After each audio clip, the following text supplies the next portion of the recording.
Hey, Ayurveda Every Day with Talia. This is Talia, and I'm back with another vitality session about hydration because last week I was talking about how much water you should drink, how you can enhance your water so that you're actually absorbing and assimilating it.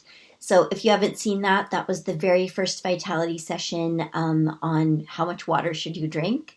And then I got a couple of questions about how much water should you drink if you're a larger person. So if you weigh more than even 200 pounds, drinking half of your body weight is feels like a lot. That's a lot of water.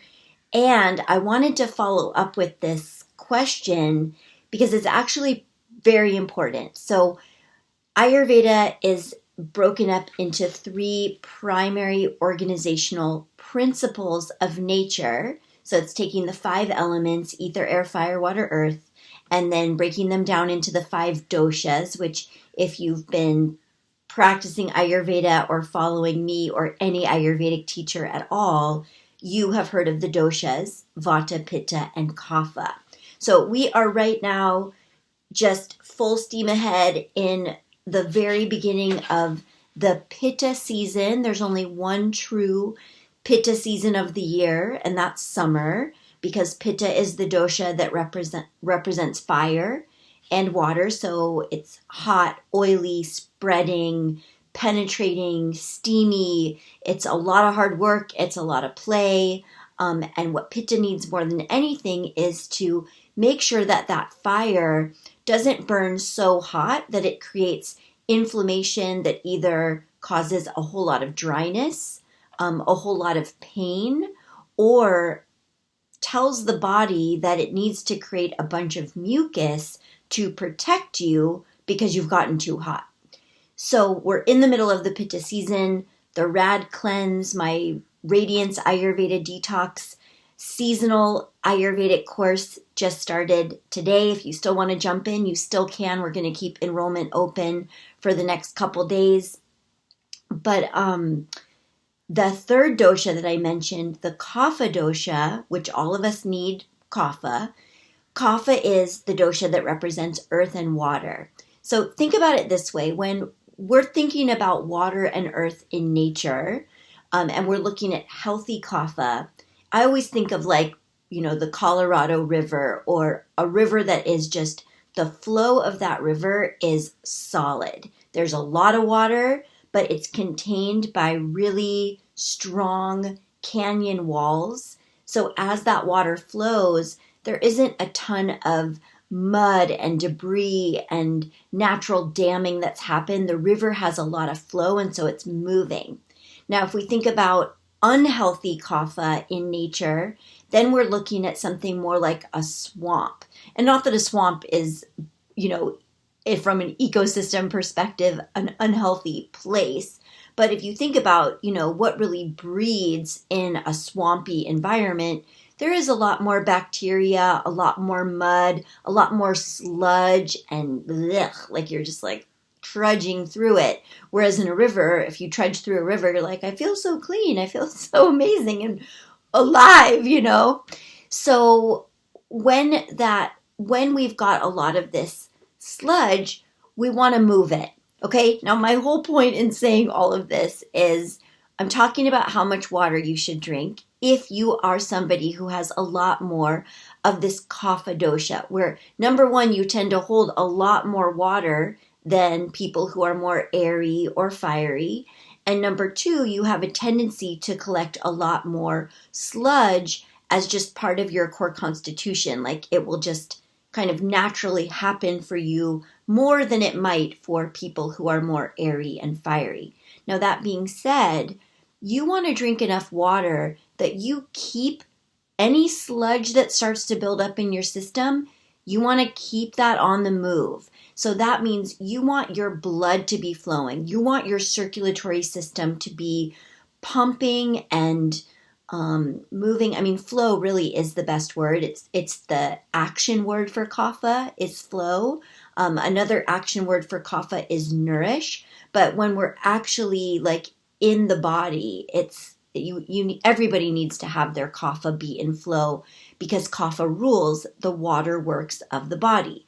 Your blood, your lymph, your bladder, your kidneys, your overall moisture, hydration, what we call it in Ayurveda, your ojas, your vital fluids. So how much water is enough when you are a bigger bodied person? So I'm going to say this. I'm not going to give you a specific number. I'm going to give you more a way to hold your hydration throughout the day in a really practical manner.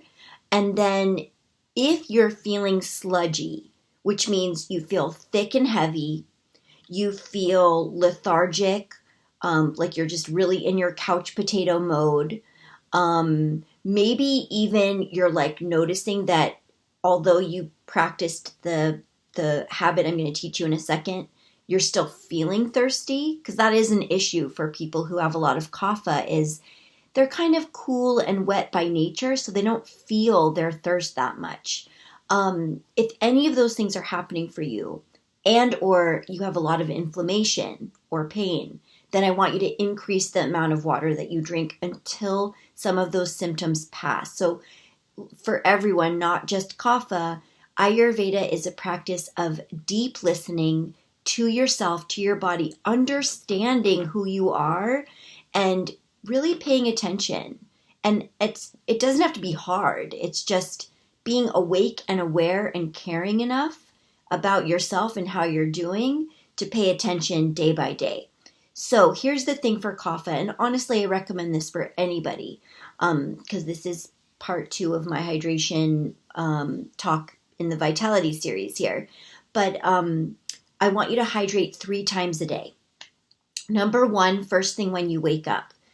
After you scrape your tongue, which I highly recommend, especially when you're kapha predominant, because you are going to build up more sludge and more ama, which is toxicity, naturally, just because you tend to be a heavier, wetter, denser person. And that's what ama is made from, heavy, wet, dense material that has nowhere to go. So you scrape your tongue in the morning. Then you can brush your teeth, floss your teeth. I love this as a habit because I was never good at flossing my teeth, and now I'm amazing because I do this every day. So after you do some mouth hygiene, then you drink a minimum of 16 ounces of water. I would even go so far as to say 24, because why not? But 16 ounces of water right away in the morning, it sets your hydration for the whole day. And like I mentioned in my last video, it would be ideal if you added some kind of electrolyte or mineral compound that helps you absorb and assimilate that water. Salt, as a seasoning, can be contraindicated for kapha because it's moistening, and kapha already has moistening qualities. But we live in a dehydrated culture, so I think most of you who are listening can put some salt in your water. Also, salt is to taste. So it's really easy to tell if you've put too much salt in your water because it'll taste too salty, and then you can just dilute it. And if you end up with 36 ounces of water or even more, fine, you'll save it for later in the day.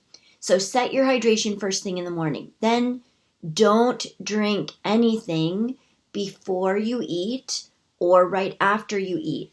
If you need to bring a little more moisture into your meal, have it be a hot tea that has ginger in it, or lemon, or even better, a really active spice. So it could be something like cumin, coriander, fennel seed tea, but only a little bit. It could also be a broth that has a bunch of garlic, ginger, leeks, lots of pungent, activating root vegetables that will help kapha digest and assimilate the meal. Then after you've eaten your meal and, at least an hour or so has gone by, hydrate again. So this is your second time in the day. You're doing some kind of hydration, at least 16 ounces. But again, I'm going to say, why not 24? Then don't drink anything before your meal or after your meal. Just let your body be where it's at.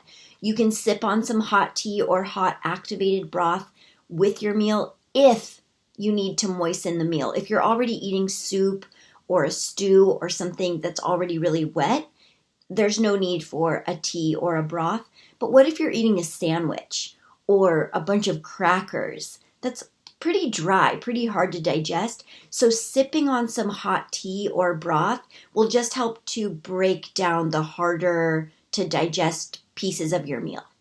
Then you wait again, another hour, two, and then you hydrate a third time in the day. And any of these hydration periods can have, electrolytes or something added. Of course, it's good to just have plain water and do a flush as well. But kapha is heavy. So herbs and spices and fruits that help the water be more activated, more assimilable, are still going to help kapha. So one of my favorite things for the kapha dosha is warm water with a tiny bit of raw honey, cayenne pepper, and lemon juice. It's like, it's so good. Just gets everything moving, stirs up the blood, but still helps you absorb the water. So that's what I've got for you today. I hope that helps, because really, if you weigh 300 pounds, and you are kapha predominant, which most people who get to a really heavy weight have a fair amount of kapha in their constitution. It's not necessarily true across the board, but it's what I see a lot. Yeah, 150 ounces of water is just going to make you feel so waterlogged. So you're looking for that balance where your skin feels hydrated, you feel like your systems are on the move, your immunity, your blood, you're not feeling too sludgy or tired, but you're also not dousing yourself with so much water that you're underwater. So I hope that helps. Everybody's got to find their own rhythm. Everybody's got to find the exact right path that's right for them. For the summer, because it's hot outside in most places, that's going to be the time when we play the hardest, hopefully rest the hardest, and therefore drink the most, more than any other season. Although fall, we need quite a bit of water as well. But keep that in mind too. So again, the RAD Cleanse, it just started today. There's plenty of time to jump in, because although it's a 30-day course, you get access to it for 90 days. So if you're on the fence, message me, put a comment underneath this video. I'll answer any questions that you have about it. But anyone who's needing a reset, who's just like, oh geez, I need a detox bad, jump in. It's such a great course, and it teaches you Ayurveda, teaches you how to bring it into your daily life. I think of it as an Ayurvedic boot camp, even though that's not what I call it. But really a great course. So I'd love to see you in it, and can't wait to see you in the next Vitality session. Thanks. Bye.